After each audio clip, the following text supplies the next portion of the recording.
Switzerland came into this match with Romania fresh off a 1-1 tie with the United States, determined not to let it happen again. The Swiss kept coming, and this goal by Chapuisat made it a 2-0 score against the surprised Romanian team. The rout continued when Canup scored at the far post.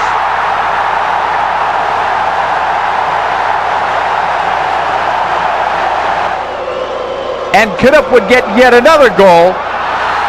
Switzerland won it 4-1 against Romania, sending Swiss hopes high and Romania back down to earth. A large United States crowd gathered to watch the United States against Colombia. The United States still an underdog, but had to like the way things were going. The ball was bouncing in their favor in the early moments of the game. And the U.S. knew that against an opponent like Colombia, it was going to have to capitalize on every break it got. And no break was bigger than this mistake by Escobar. Playing now with confidence, part of the U.S.-European connection. Stewart from Ramos, and another goal. The United States was out in front 2-0, and Tony Meola was keeping Colombia off the board. This Marcelo Balboa bicycle kick could have been frosting on a victory cake. Instead, it was the most replayed miss of the World Cup.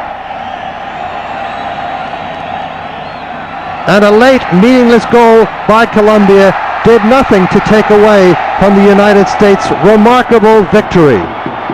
This was a huge win for United States soccer.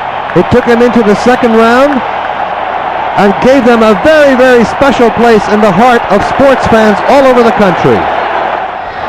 It was a must-win game for Mexico in the heat of Orlando, having lost already 1-0 against Norway, but the heat was more conducive to Mexico's style of play, and Luis Garcia scored his first of two. This second one put Ireland in a 2-0 hole. And on-field frustrations and sideline hot temperatures boil over as John Aldridge gets into a fight with a FIFA official about the timing of a substitution. Coming to his rescue is the most popular Englishman in Ireland, Jack Charlton. Both would pay a heavy price later on.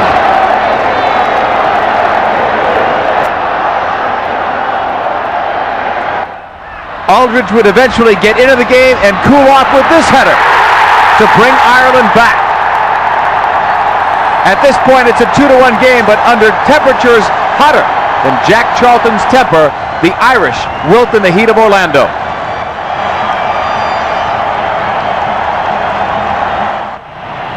Romario leads the cheers as he comes out for this match against Cameroon and makes a wonderful run down the middle of the field, splitting the defense and touching it with great skill under the Cameroon goalkeeper. But there's more to Brazil than just Romario. It's Marcio Santos in the air, scoring here.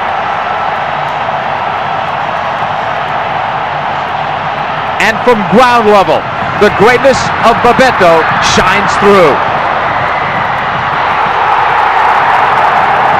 And Bebeto celebrates his goal and his newborn baby as the boys from Brazil don't miss a step on their march to the World Cup.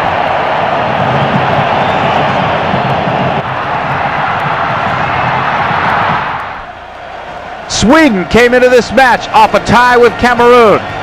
Russia came in off a loss to Brazil. Sweden was to have the better success today, starting with a Brolin penalty kick.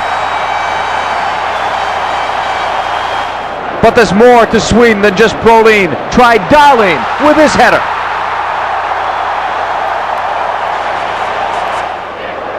It was an eventful day for Dahlin. This was his second goal. This went into the upper corner.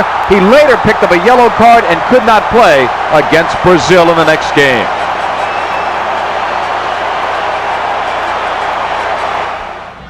A matchup between Belgium and Holland pitted two neighboring countries with strong World Cup traditions against one another.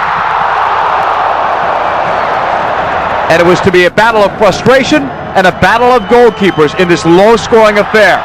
Eventually settled on that goal by Albert.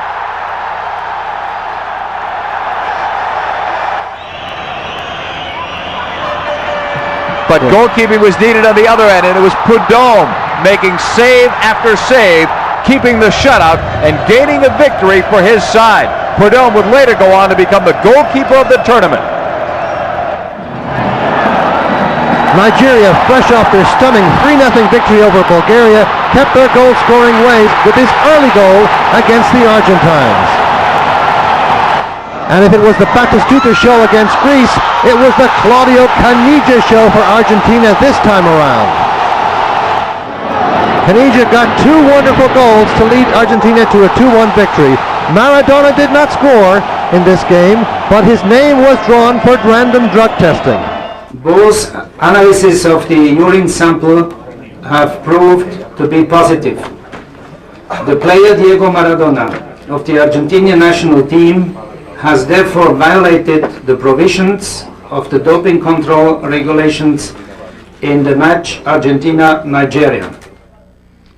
For Maradona, the '94 World Cup was over.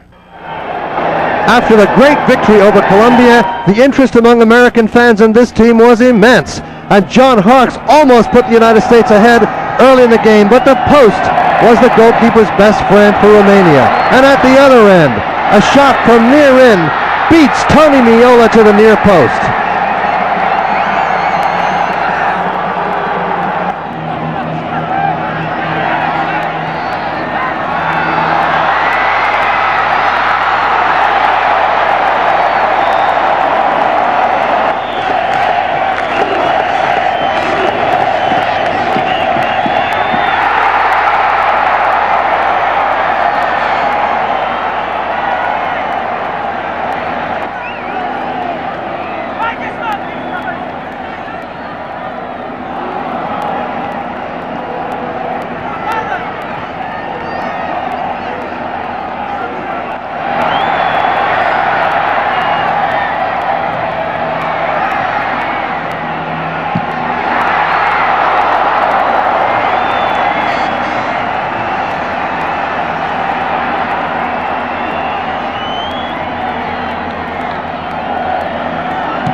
Colombia entered World Cup 1994 as a heavy favorite. Instead, they went home as the World Cup's biggest disappointment, losing in the opening round, trying to recapture some dignity in what was to be their final match against Switzerland.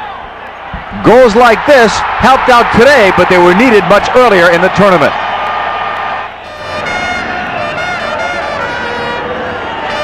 This goal would give Colombia a 2-0 win against Switzerland and maybe some of their pride back. But for the Colombian side, it was too little and much too late. And their victory did little to soften the deep disappointment felt by their coach, Francisco Maturana. He resigned almost immediately. But a greater tragedy awaited defender Escobar when he returned to Colombia. His brutal and senseless murder was the ultimate price for a mistake on the soccer field.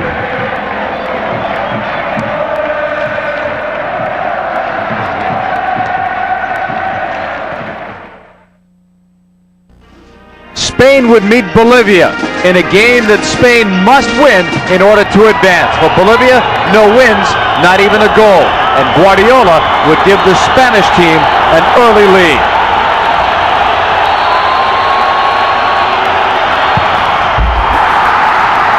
This penalty kick goal set the tone, but more was to come. The Spaniards took this game to Bolivia throughout the whole match, found some holes in the Bolivian defense, and Caminero had a wonderful day. 2 goals for him as Spain rolled on towards the second round and lifted from themselves the high pressure that's been on them because of great fan expectations. Despite the fact that Bolivia would score their first ever goal in the World Cup, the day truly belonged to Spain.